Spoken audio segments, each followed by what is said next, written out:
प्रिय विद्यार्थियों, मैं आपको कोबर का पर्वत निर्माणकारी भू सिद्धांत के बारे में बताने जा रहा हूँ।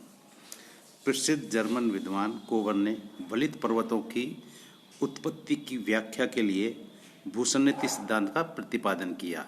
वास्तव में उनका प्रमुख उद्देश्य प्राचीन दृढ़ भूखंडों तथा भूसन्निधियों के मध्य संबंध स्थापित करना था। कोबर ने इस तरह अपने भूसन्निधि सिद्धांत के आधार पर पर्वत निर्माण की प्रक्रिया को समझने का भरसक प्रयास किया है। इनका सिद्धांत संकुचन शक्ति पर आधारित है। पृथ्वी में संकुचन होने से उत्पन्न बल से अग्रदेशों में गति उत्पन्न होती है, जिससे प्रेरित होकर संपीड़नात्मक बल के कारण भूसन्निधि का मलबा वलित होकर पर्वतों का रूप धारण कर लेता है। इस प्रकार कोबर ने बताया कि जहाँ पर आज पर्वत है वहाँ पर पहले भूसन्निधियाँ थी, जिन्हें कोबर ने पर्वत निर्माण स्थल बताया है। इन भूसन्निधियों के चारों ओर प्राचीन दृढ़ भूखंड थे, जिन्हें कोबर ने क्रेटेज जोन का नाम दिया है। कोबर के अनुसार भूसन्निधियाँ लंबे तथा चौड़े जलपूर्ण गर्त थी। पर्वत निर्माण की पहली अवस्था भूसन्निधि निर्माण की होती है, जिसके दौरान पृथ्वी में संकुचन के कारण भूसन्निधि का निर्माण होता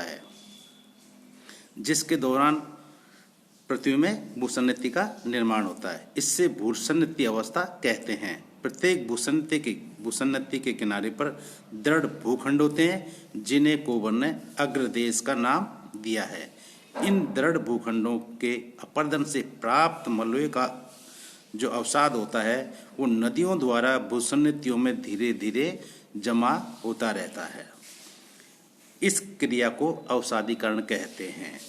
अवसादी जमाव के कारण भार में वृद्धि होने लगती है, जिससे भूसन्निधि की तली में निरंतर धसाव होता रहता है।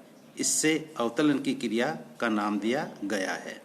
इन दोनों क्रियाओं के लंबे समय तक चलते रहने के कारण भूसन्निधि की गहराई अत्यधिक हो जाती है तथा अधिक मात्रा में मलबे का निक्षेप हो जाता है।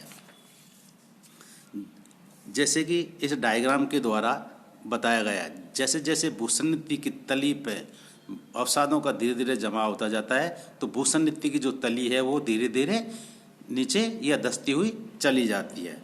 आगे कोबर ने बताया कि जब भूसन्निधि भर जाती है तो पृथ्वी के संकुचन से उत्पन्न क्षैतिज संचलन के कारण भूसन्निधि के दोनों अग्रदेश एक दूसरे की ओर खिसकने लगते हैं। इससे पर्वत निर्माण की अवस्था कहते हैं। इस तरह भूसन्निधि के दोनों पार्श्वों के संडासी के समान सरकने के कारण भूसन्निधि के किनारे में सरकने के कारण संपीड़न की शक्ति के कारण संपीड़नात्मक बल उत्पन्न होता है, जिसके कारण धीरे धीरे भूसन्निधि के तलछट में सिकुड़न तथा मोड़ पड़ने लगते हैं, जिसके कारण मलबा वलित होकर पर्वतों का रूप धारण कर लेता है। भूसन्निधि के दोनों किनारों पर दो पर्वत श्रेणियों का निर्माण होता है, जिन्हें कोबर ने रेड कैटन का नाम दिया है। भूसन्निधि के मलबे का पूर्णतः या आंशिक रूप से वलित होकर संपीड़नात्मक बल पर आधारित होता है। यदि संपीड़नात्मक बल सामान्य होता है तो केवल किनारे वाले भाग ही वलित होते हैं तथा बीच के भाग वलन से अप्रवाहित रहता है। इस अप्रवाहित भाग को कोबर ने स्वानिस वर्ग की संज्ञा प्रदान की है, जिसे सामान्य रूप में मध्य पिंड का नाम दिया गया है। बाद में संपीड़नात्मक बल जब सर्वाधिक सक्रिय होता है तो भूसन्निधि का समस्त मलबा वलित हो जाता है तथा मध्य पिंड का निर्माण नहीं हो पाता है। संपीड़नात्मक बल जितना ही अधिक तीव्र होता है, पर्वतीकरण की प्रक्रिया उतनी ही अधिक जटिल होती है। कभी कभी वलन की जो ग्रीवा है वो टूटकर एक दूसरे के ऊपर चढ़ जाती है, जिसके कारण ग्रीवा खंड का निर्माण होता है। कोबर ने आगे बताया है कि अपने विशिष्ट मध्य पिंड के आधार पर विश्व के वलित पर्वतों की संरचना को स्पष्ट करने का प्रयास किया है तथा 33 भूसन्निधि के उत्तर में यूरोप का स्थल भाग तथा दक्षिण में अफ्रीका का दृढ़ भूखंड था। इन दोनों अग्रदेशों के आमने सामने सरकने के कारण अल्पाइन पर्वत श्रृंखला का निर्माण हुआ। अफ्रीका के उत्तर की ओर सरकने के कारण बेटिक, कार्डिलेरा, प्रेनीज, प्रोविंस श्रेणियों का निर्माण हुआ तथा मुख्य आल्प्स पर्वत, कार्पेथेनियंस, बाल्कन पर्वत तथा काकेशियर पर्वतों का निर्माण हुआ। इसके विपरीत यूरोपीय भूखंड के दक्षिण की ओर खिसकने के कारण एटलस, एपिनाइड्स, डिनाराइड्स, हेलेनाइड्स, टाराराइड्स आदि पर्वतों का निर्माण हुआ। कार्पेथियन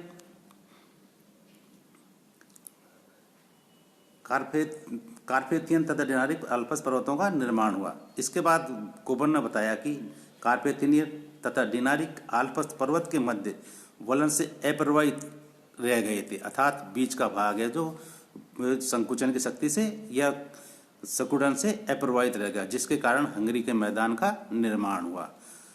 इसी तरह प्रेनीज व प्रोविंस श्रेणियां तथा एटलस के मध्य रूम सागर का निर्माण हुआ।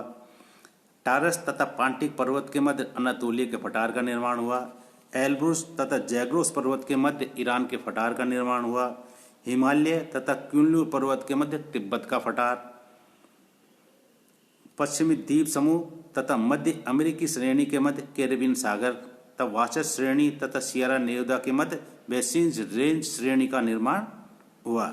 मध्य पिंडों के ये प्रमुख उदाहरण हैं जिन्हें कोबर ने बताया।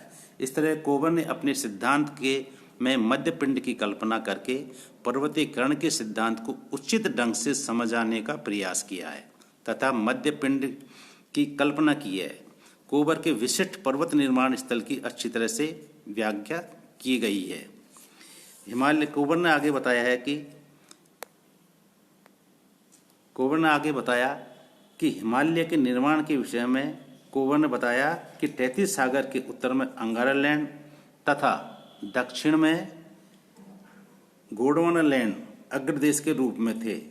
इयोसीन युग में दोनों आमने सामने सरकने लगे, जिसके कारण 33 के दोनों किनारे तलछट में जमाव पड़ने से या तलछट में मोड़ पड़ने से उत्तर में कुनलुन पर्वत तथा दक्षिण में हिमालय पर्वत श्रेणी का निर्माण हुआ तथा इन दोनों के बीच में तिब्बत के पठार का निर्माण हुआ। आगे चलकर मध्य पिंड हिमालय तथा लघु शिवालिक के रूप में निर्माण हुआ। कोबर के सिद्धांत की आलोचना पहले स्पष्ट है। कोबर द्वारा वलित पर्वत के संकुचन से उत्पन्न वलित पर्वतों के लिए उपयुक्त नहीं है, अर्थात इसमें बताया गया है कि कोबर द्वारा वलित पर्वतों की जो उत्पत्ति है इसमें द्वारा वर्णित पृथ्वी के संकुचन से उत्पन्न वलित पर्वतों का निर्माण उपयुक्त ढंग से नहीं हो सकता, क्योंकि वलन के या जब वलन के द्वारा या संकुचन या स्थल खंड में जब वलन पड़ते हैं तो वलन से इतने बड़े पर्वतों का निर्माण नहीं हो सकता।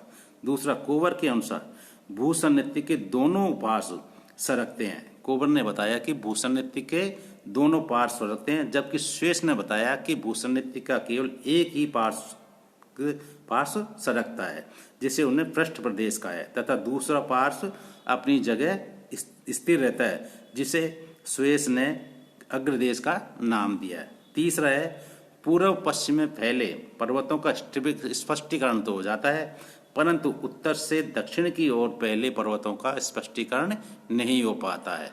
इस आधार पर कोबर ने अपने सिद्धांत का जो प्रतिपादन किया है। धन्यवाद।